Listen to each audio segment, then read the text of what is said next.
I've been living in Ecuador for the past 8 years, and what I have not seen is an Afro-Ecuadorian with traction alopecia. In fact, I've not seen alopecia of any kind. Yeah.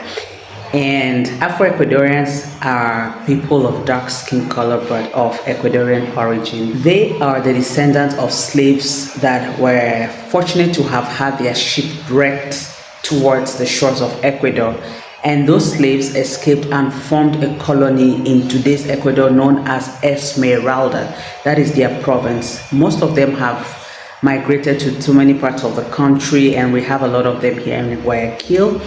And you will never see an Ecuadorian with a with this, traction alopecia or scanty hairline in front. And having said that, I decided to find out why and adopt those methods in order to stop my hairlines from further falling and to maintain my hair while I have it in a box braid. So, hi and welcome to this hair story episode. So, the first thing I noticed about Afro-Ecuadorians was that they, for the most part, the majority of them do not have coily hair. And by that I mean the debatable foresty hair, kinky hair, tight coils, whatever you want to describe it as. But they have more of 4A, 4B hair. I think that's where we would put them. And the majority of them, however, fall into the type 3 hair category, meaning that they have more corkscrew coils, corkscrew coils, springy hair. And so for those of them who have tight curls like mine, they do not usually put them in threading. They don't thread. They usually braid. Usually it's box braid. I've not seen a lot of them carry cornrows for a very long time. Now, the secret to their braiding of their hair that I noticed even in the market or in the hair salons is that they do not have tight, they don't braid their hair tight. That tightness when we braid our hair is very particular to we in West Africa.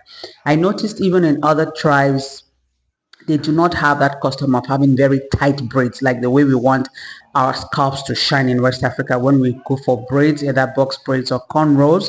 They don't do that here in Ecuador. So I noticed that helps already because there is no traction to the scalp and that does not pull out the hair from their scalp. Two, another thing I noticed was that when they carry their braids, they do carry their braids for a very long time. You can tell because at the root of the braid, you will see the collection of salts, meaning dust, the accumulation of oil, dust, at the root of the braid. But the hair is not falling. And that is not the case for everybody anyway. Most of them tend to wash their hair frequently, which is the point I'm trying to go into.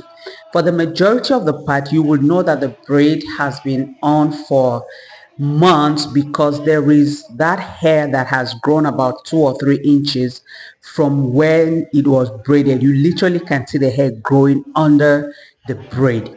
And that is how my curiosity was kind of awakened to say exactly what are they doing that they can have their hair so clean, but then you can see that the braid has been installed for a very long time. Okay, so when I went to Esmeralda, I had the privilege of asking a couple of ladies that I had met. I'm a missionary, so while we traveled, I asked some of our Afro-Ecuadorian sisters. In fact, I didn't really have to ask.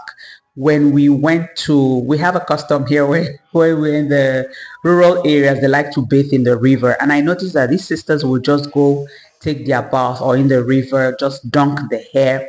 And so when I asked, they did tell me that every time they went to bath, they just washed their hair. So once they installed their braids, it just became part of their hair. And because of the humidity here, they wash their hair frequently. So for an Afro-Ecuadorian, there is nothing strange with going under the shower with their hair, say probably 5 times a week, if not every day.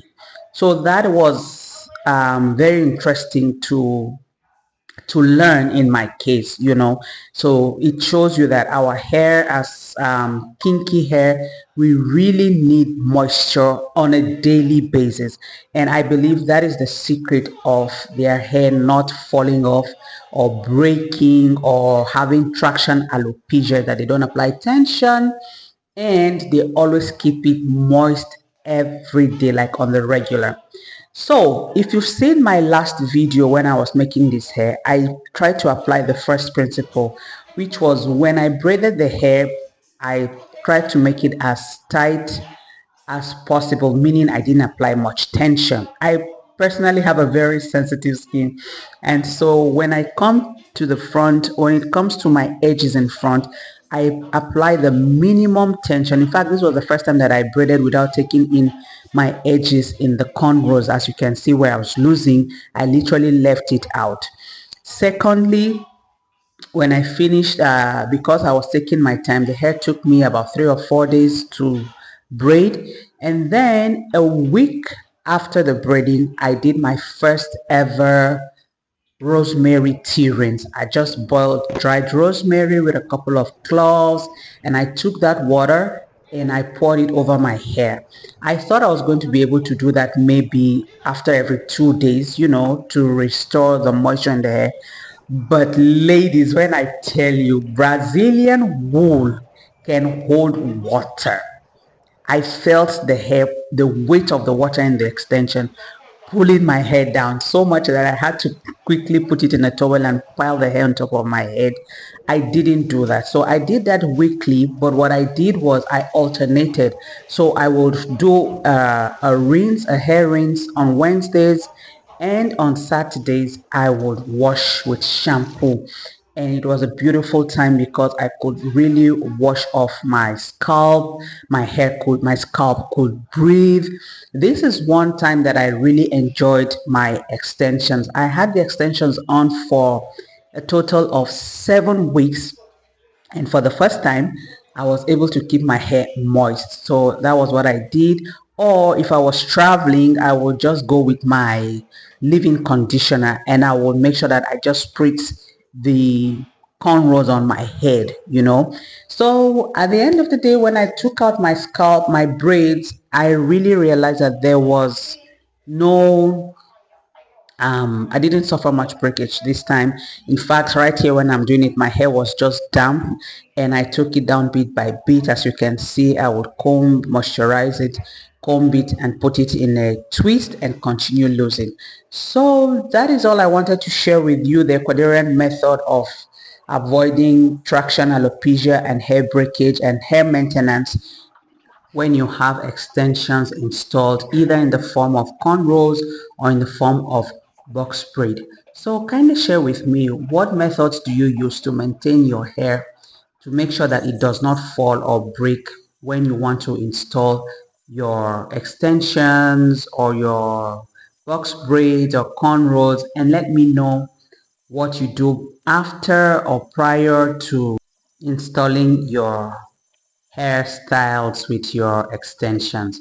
Thank you very much, and I'll see you in the next videos. Until then, love your hair, love yourself, and remember, a woman's greatest accessory is her hair. Bye bye. We're done. We're done. We're done. We're done. We're done. We're done. We're done. We're done. 7 weeks. And the braids are out.